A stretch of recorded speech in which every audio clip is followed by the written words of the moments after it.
Hi everyone, welcome. It's Kath here from Compass Business Support, and today I'm joined by Paulette McCormack from Fresh HR Insights. And this is the very first of a series of videos that we're going to be doing for you, all about HR essentials, what employers need to know. So welcome Paulette, thank you so much for joining me. Thanks for having me along, Kath. I'm so excited about this series. Yeah, me too. I think it's going to be a great insight for all of our clients. Anyone who's employing a team or thinking about employing a team in the future, this series is absolutely necessary for you to know. And it's great the way we've structured it too. So we're going from when you're bringing people on board or thinking about it, right through to the separation process and everything in between. So you mustn't miss any of these 10-step processes. That's right. And the other great thing, just for joining us today, we've actually got some really great special offers at the end. So if you stick through, watch the end of the video, you'll actually get some free links and also some great special offers from both of us. Very exciting. Very exciting. Absolutely. So I suppose we should get started. So this is all about before you actually take on an employee. So we've got some questions to ask you today, Paulette. Now the first thing, this is all about before you actually take an employee on board. So the first question I've got for you today is, how do you know when you're actually ready to start taking on an employee, when you're ready to take on a new team member? Fantastic question. And it's one that I do get asked quite often as well. The main thing is you've got to make sure you're financially ready to bring on a person on board. So what I do suggest to the small business owners is to actually think about how much they're going to pay them. Obviously make sure it's within the award as well, because it's always important. And then to put that money aside for a period of 3 months. And so if you put it into a high interest savings account, if there's such a thing anymore, pop it into there, and then just save it all up. And if you can afford to pay that every single week for 3 months, then it looks like you'll be financially in a position to employ someone. So there's nothing worse than bringing someone on board and finding out that you cannot pay them. You don't want to do that. You know, if you get to the 3 months and find that maybe it's not the right thing because you've had to think about it as well, then you've got a little investment pot there for as well. Absolutely. What a great suggestion. It's something I would never have thought about prior to employing people, but that's a really great suggestion. Because once you bring someone on board, and it's what we'll go into as well through the series, and it's certainly in the one of the freebies that you'll be getting today, so is in that as well as depending what kind of employee you're going to bring on board as well. If it's a casual, that you've got a bit of more flexibility. If you've got a permanent part-time, permanent full-time, you've got a notice period to pay as well. That's right. So you want to make sure that you can afford that you've actually got the funds there to be able to do that. You don't want to back yourself into a corner, that's for sure. Absolutely not. Okay, well that's a great answer. Thank you very much. So second question is, where do you start? Another good question.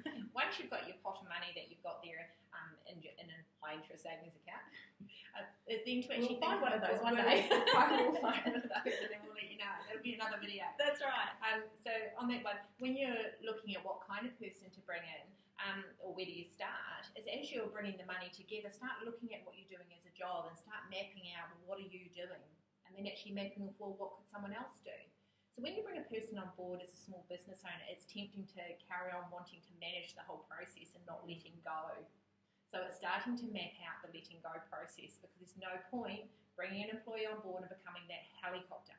No, that's exactly right. Nobody likes a micromanager. And I think most small business owners can be, they're fairly guilty of that, wanting to control everything that goes on in the business. Yeah. So this is a really great point, that making sure that you've got a whole list of things that you either don't want to do or you don't like doing, that you can actually delegate to your new employee. Because you want to be working on your business and no longer in your business, and that's why you're going to bring on an employee. So you need to make sure you have the work for them to do, because you're soon going to get pretty annoyed if you're paying a wage and they're sitting there doing nothing.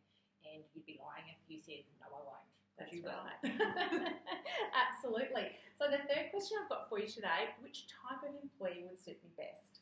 Again, this comes down to what business you're running and what your needs are. So in that 3-month period, you'd be working that out, the role and everything. Now, if your business is fluctuating, where some weeks it's busy and some weeks it's quiet, I would recommend you look at getting casual.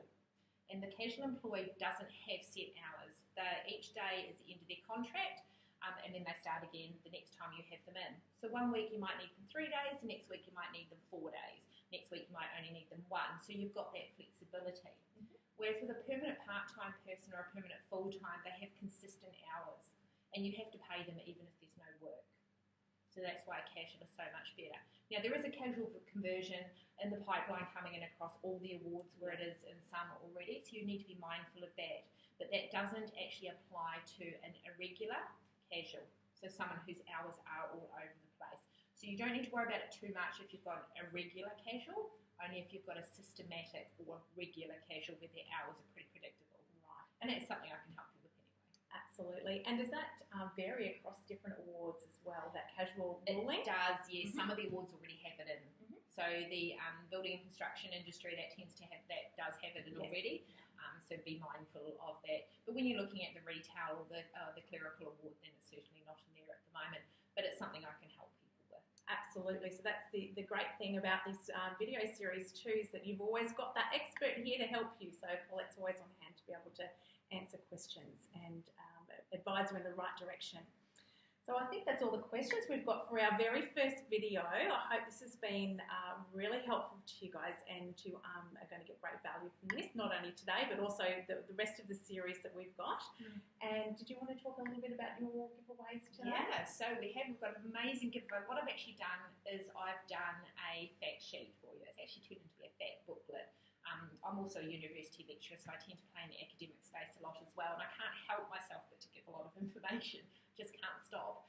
So I've actually put a lot in there as well, and there's also a free checklist for you to go in and have a look at what the employer-employee relationship is and what different categories of employees that you can have as well. So if we follow the link we're going to put on the bottom here, they're all downloadable, they're all free, they're all available to you, no strings attached. Excellent. That sounds like it's got lots of great information in there. That's awesome. A lot of information. Yeah, fabulous. And I've actually got a one-page business plan in there for you as well, which is free. It also comes with an instructional video, and there's also a systems health check, so just a general review of all the business systems that you've got in your business currently and what you might need to implement. Oh, you certainly need your systems within your business as well. Absolutely. And bringing on new employees on board, you need to have those systems in place. Exactly. And I do have as well another little upsell, just come help me, is a new starter process. So we have a new starter process which actually includes your contract of employment as well, which are really important to have those in place. But also making sure you capture all the key information you need and actually start the employer-employee relationship on the right foot. So 25% discount for listening to us today. We just need to put in the code, so KB for Kath Parker, PM for Paulette McCormack 2018, because that's the year we're in. That's so it. KB PM 2018 is the code. So we'll both have our email addresses in there, our website links to our companies as well. Exactly. We're excited to have you on board, and thank you so much, and we hope you got lots of information. And do share with everybody who you think would be interested. And we look forward to seeing you on the next video. Take care. Thanks guys. Bye. Bye.